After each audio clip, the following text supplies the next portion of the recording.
today. One pot chili made with beef, beans, and beer. Grab a cold one as we heat things up with a slow cook classic. I'm Jeff Philbin and this is Dinner DeeAs.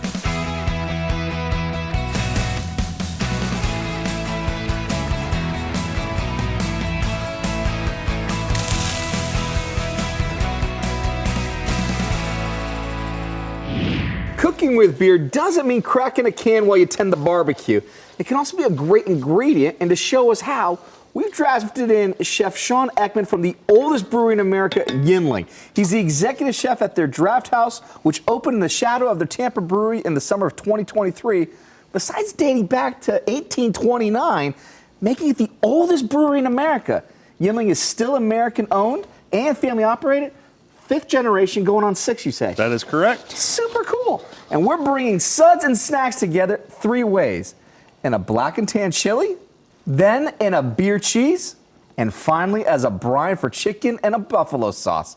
To serve it though, we're starting with the chili. Absolutely. All right. So right here we've got some ground beef. We've ground it down with just a little bit of canola oil, let some of its own natural fat render out. Once you get it down, there's no more pink left in your hamburger. Biggest thing is you want to get a good bit of that fat out of there. We say to drain probably about half of it out of there. Because you still want to keep some of that for some of that flavor. You want to keep it in for some fat, some flavor, and it's also going to help us mix with the flour here in one of the later steps. That'll help us kind of thicken the chili and give it its nice consistency. Perfect. How long did that take for you to be able to ground that ground beef there? That was about 7 or 8 minutes. Okay, perfect. So now that it's down, we're actually going to turn our heat up just a little bit. Okay. Let it start doing what it does, and then next thing we're going to go in with a little bit of onions. Okay. So onions are going to go in. And these are just white onions. This is just white Spanish onion, okay. And we're going to cook it down a little bit. We're also going to add our green bell pepper. Nice. Now, what else did you just add in? So just add a little bit of chopped garlic on. Okay. So we're getting our aromatics in. Just let those vegetables start to sweat down, start to get soft, get all happy with that beef. Again, 1 pot, that's one of the beauties of this dish. We don't have to get a whole bunch of dishes or anything dirty. Yeah. And we just let it cook down and be wonderful and happy. I love that. For Chef Sean's recipe for his black and tan chili, plus the beer cheese and lager for the buffalo sauce that we're having coming up later, just go to dinnerdeeas.com. The easiest way is to grab your phone, open up the camera app, and point it at the QR code. That's okay. We can wait. We got the time for you to go get it off and get from the couch to get your phone. Because there you go. I know that you're going up to get it now because now the camera app is open. Point it at that little QR code. The link is going to pop up that you can just press to get right to our site. And if it's taking you a little bit, we're going to leave it up there if you haven't gotten to it yet. As these vegetables are coming along nicely, they're starting to soften. I can see the colors really kind of take from that bright green to a much softer green. Starting to get a little bit more pale and muted in there, so you know they're starting to get soft. Typically, you want to go about 8 or 10 minutes with those, get everything nice and soft. Okay. But we're going to head and start getting our spices put in. Perfect. So coming up, we've got some chili powder, a little bit of smoked paprika. If you don't have smoked paprika, you can absolutely use regular paprika. Okay. We're going to put a little cocoa powder in. Cocoa powder. What's the purpose for adding the cocoa powder? So the inspiration behind the cocoa powder is like a traditional Mexican mole. Okay. So the flavors of the cocoa, not for sweetness, but for bitterness, really pairs very well with the chili in the beer throughout the dish itself. Okay. Then next we're going to go into cumin. Cumin has a nice smoky earthiness to it as well. Some oregano, black pepper, a little bit of cayenne over there for some heat. We're not trying to make a 5-alarm or a super hot chili, but we do just want a little spiky heat, bite. Okay. just to pick up that earth and that chili flavor, and then obviously some salt as well. I love it. Folks, if you at home don't want to add cayenne to it, you don't need to. It's your chili, but Absolutely. This is our chili that we're having fun with because I love adding the cayenne. I actually am all about it. So.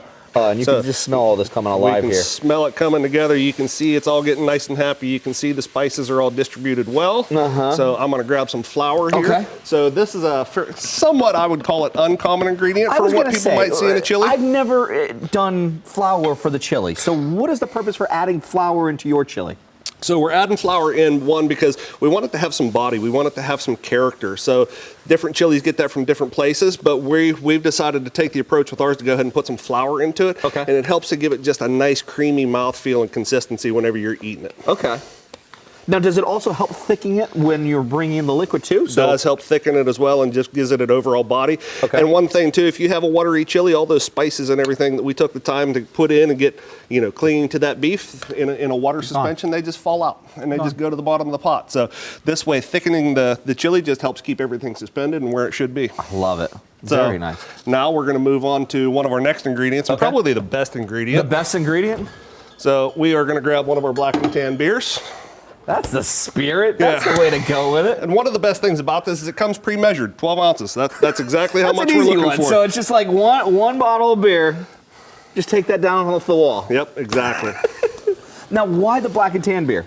Black and Tan, again, we mentioned the cocoa that we put in it before. So the bitterness that is made with, or it comes through in the Black and Tan from the porter that we have in that beer plays really well with those cocoa and chocolate notes. Okay. And so, again, not chocolate for sweet, but chocolate for bitter. For the bitterness, and to really combine in with the rest of the chili peppers and the flavors and the seasonings that we have going on. So you can see that flour that we put in there. You can see kind of that nice stewy consistency that we're starting to get. And that's obviously going to thin out a little bit more with some of the other ingredients we get put in here. But coming together, and it's nice, hearty, thick, and wonderful. Oh, I love it. So we're going to put a little beef stock in here as well, if I can reach across you. Absolutely. So we got beef stock, perfect. Homemade is best, but whatever you have around the house. All right, so you could do this. We're not here to judge. All right, so if someone did have to go pick it out off the shelf, it's fine. Yep. Okay. Yep, we're not judging. There's enough other ingredients in this chili that it's going to blend in well. Nobody's going to call you out for cheating and buying something off the shelf. Okay. Wow, you can really start seeing it all come together now. Right, and it has a little bit more of a kind of a refined texture than most chilies you might see. Which I appreciate the skill that you've put into this there. I mean, it started with what you just did with your vegetables on, so that way then you're having just like an even bite. Absolutely. Sometimes it's tough when you are going to someone's home and it's just like they give you like chunks of the peppers. It's just like, you just could have gone just a little bit more. Spend just a little bit more time with it. Just a little bit more. What did I ever do to upset you? Exactly. So, next, we're going to go in with some of our wet ingredients. This is a chili sauce. So again, this is another one we just buy. One of the things about making chili, especially at home, is some of the spices and things you get, you don't know how old they are. So I try to give the home cook or anybody that's a little bit more novice or amateur a little bit of a head start or a way to cheat. Sure. And putting in flavor in some of the layers through the different ingredients, not just all in the dried spices. Nice. Nice. And so, this is just a little bit of chili sauce going in. This is going to give it a little bit of sweetness and a little bit of tang. Okay. Then we're going to go in with a pre-made enchilada sauce. Now, enchilada sauce. Now, we were playing with with what we were doing with the cocoa powder because of what that was going to do for the bitterness. The enchilada sauce, why are you adding this in here? Enchilada sauce, typically at its base of it, is made from whole roasted dried chilies. Okay. So you get a lot of depth, a lot of earth, and a lot of complete full round flavor in there that you just can't get by shaking a bottle of chili powder in there. Yeah, interesting. Next, we're going to go to some canned tomatoes with green chilies. Okay. So, and you're going to keep all of the broth too in there. Yep, all the juice and everything in there. But that's one of the great things about the flour that we added to it. Nice. So that's not just going to make a watery chili. It's going to soak it in and just become part of the whole body of the entire dish. I love it. Then we're going to go just a little bit of straight tomato puree. Okay. Again, out of a can is simple and fine. And again, this is going to bump up a little bit of our volume, but give it a little bit of acid and a nice, bright, beautiful color. I love it. And then finally, we're going to go in with our black beans. Juice and all. That water that comes in the can of the black beans has a great bit of flavor to it, and also has a really nice texture and mouthfeel to it as well. I like it, and it's going to bring back that viscosity too for it as well, which is really, really nice. I am so excited for this one here. And look how fast that just came together. Absolutely. So comes together real quick when all else fails. And if you got to work for the day, you could do this part in the morning, put it in the slow cooker and let it go while you're gone for the day, and just let it come together and be happy. And the longer you let beer and ingredients, I mean, food's just like people. The longer we're in touch with beer, the happier we all are. So, it can't get much better than that. That makes me happy because we're going to let all of these flavors get to know each other in the pot. We're going to take a break, and when we come back, we'll be making another classic, combining beer with the only ingredient which can improve on it, and that's cheese. Ahead on Dinner DeeAs.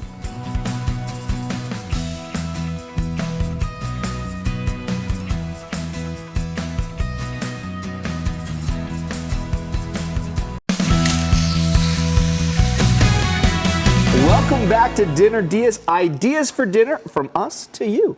Today, we're cracking open the brewskis, not just to get our liquor on, but to cook with. And here showing us how is Chef Sean Eckman. He's the executive chef at the Yuengling Draft House and Kitchen next to the Yuengling Brewery near Busch Gardens in Uptown Tampa. Before the break, we used Black and Tan in our chili, which is cooking, as you can see. And now we're making the ultimate pub snack, beer cheese. I can't wait. Fun-filled fact about me, I was number 3 in the state of Connecticut for cheese eating. Like, you could literally just put platters of cheese in front of me. I'd be like, cheddar, Munster. I just kept going for it. I love beer. I love cheese. You put the two together, it's gonna be a beautiful, harmonious marriage here. Absolutely. Beer, cheese, chili, that's 3 of my favorite food groups. Exactly. So how do we get yours going then? So we're gonna start off with just a hot pan. Okay. We're gonna get a little bit of butter in here going and melting. Nice. So building just what's a simple roux, butter and flour. Okay. Not super hard, not super difficult. Get that butter melted down, and we're gonna put our flour in.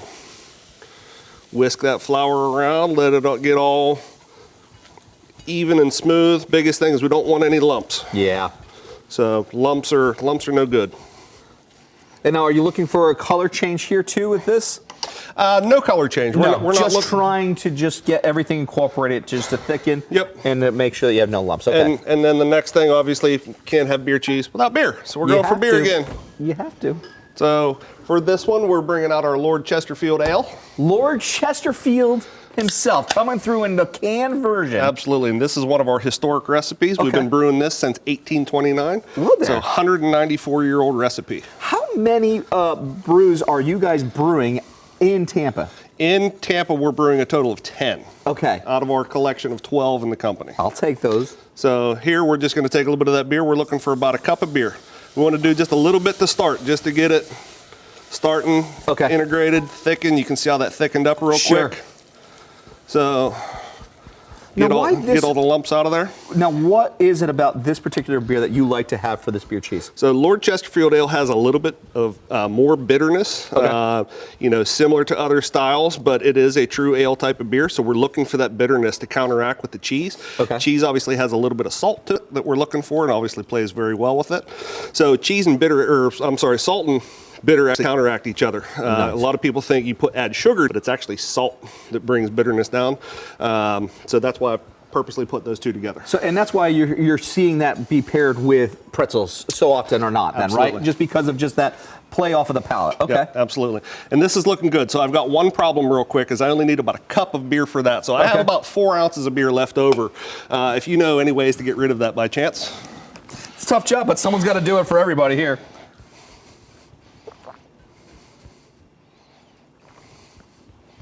Ooh, that's good. Really good. Really crisp. Like I said, a little bit more on the bitter side, but it's very refreshing still. Some of the more bitter beers that you can get out there, it's almost like they suck the moisture out of your mouth, and you're like, whew, I need something else after that. But it just leaves you wanting more of it. I just went back for more of it, and I could go back for more of it, because if you've got cheese and beer on hand, and you want to make it your own beer cheese, Chef Sean's recipe is on our website, along with his Black and Tan chili at DeeAs.com. Just scan the QR code on the screen to take you right there. So now that we got our beer in and it's smooth and we're starting to get a little bit of bubble there, we're going to go in with some milk. Again, this is going to help with the creaminess of the cheese and the final overall texture. Now we're just using whole milk here? Just whole milk, nice and simple. We're not looking for heavy cream or half and half. We get enough fat and consistency and texture from the cheese, so we're not looking to fat bomb it with anything else or heavier than that. Perfect, perfect, perfect, perfect. Next, we're going to go in with some spices.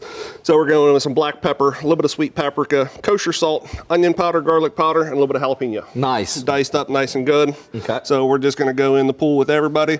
This is one of the great things about this recipe, is how simple it is. It really comes together in no time. I love it. I like to use a recipe like this when I'm entertaining or I have a crowd over. I can really make this right in front of them. It's fun. Because when you're a chef, everybody ends up in the kitchen. Whether you want them to or not, exactly. Everybody ends up in the kitchen, so I might as well cook for you while you're there. And how's the base coming along for? Base is good. Okay, the base is good. Beer is good. You need more beer. I can go for another one. Absolutely, I can. Because this is like an easy one to go with, and I can see why you've added it for this one here, because it's got great flavor as a base. I'll get you there in just a second. So next thing we're going to do, again, we're starting to bubble a little bit lightly, so we're going to go into a little bit of cheddar cheese. Okay. So just nice till it's smooth.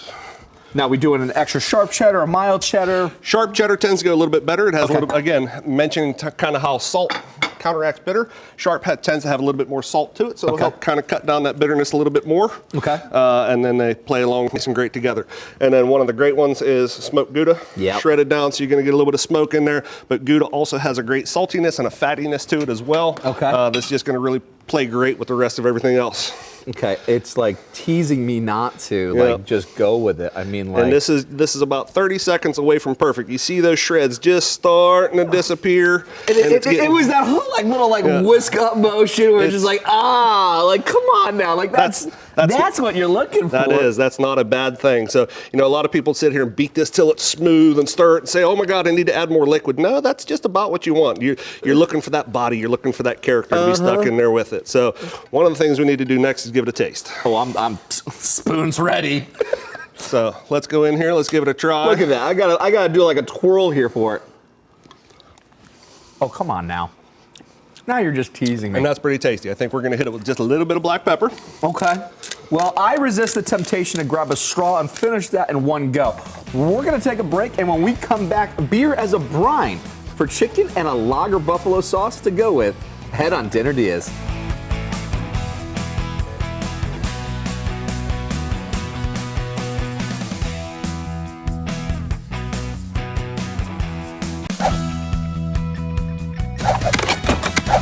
Welcome back to Dinner DeeAs. Today, we're helping you find more reasons to buy beer. You're welcome. Joining us from America's oldest brewery is Chef Sean Eckman. He's the executive chef at Yuengling's Draft House and Kitchen, and he shared his recipe for a black and tan chili, which we made earlier, and beer cheese, which we whisked up before the break. And now you're going to show us how to use beer as a brine? Absolutely. Once you start brining chicken or learning about the uses and the benefits of a brine, you might not never go back. Okay. Especially once you learn how simple it is. It's really not hard. People think, oh, brine, it's going to be hard. No, it just really requires time. Okay. But it's super, super simple. Now, we've already brined our chicken. We've already had it in the air fryer. Absolutely. I think it's time for a nice little reveal here. Walk us through a little bit about the flavors inside our chicken here. Sure. So we make a simple brine. Kosher salt, granulated sugar, water, and then Yuengling Traditional Lager, as you see in front of you. And we take and soak our chicken legs in that at least 4 hours. Overnight is ideal, but you don't want to go much beyond 24 hours.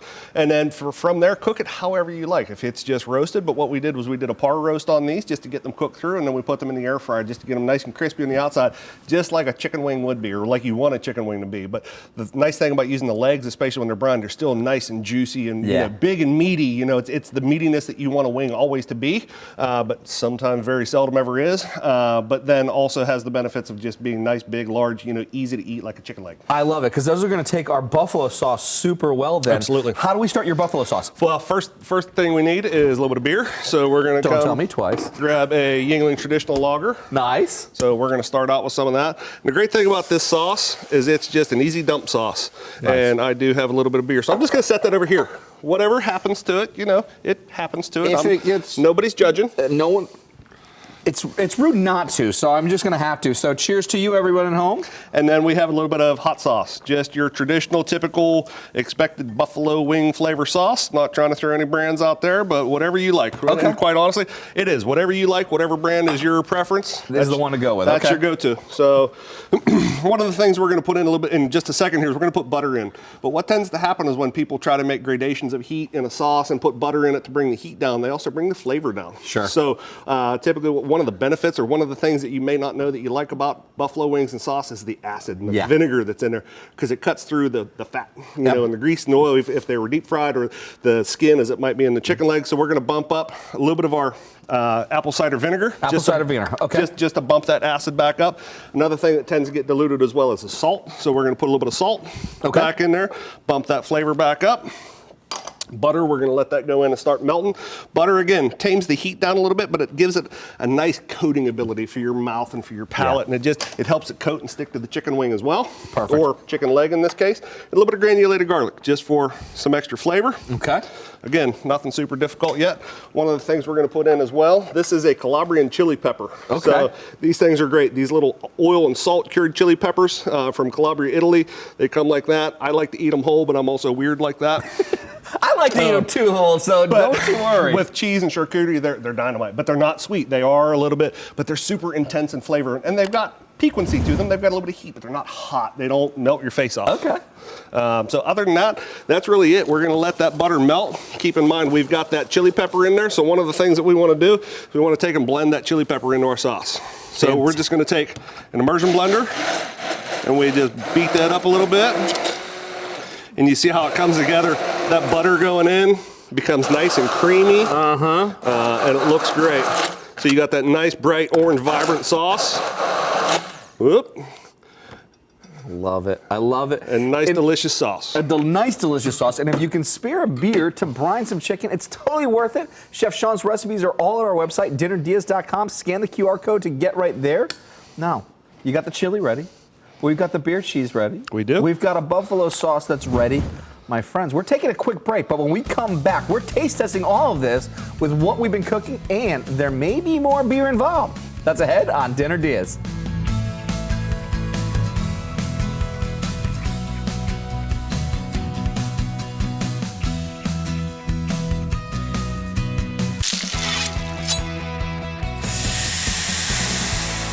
Welcome back to Dinner Diaz. Ideas for dinner you can make, and today's have all been using delicious beer.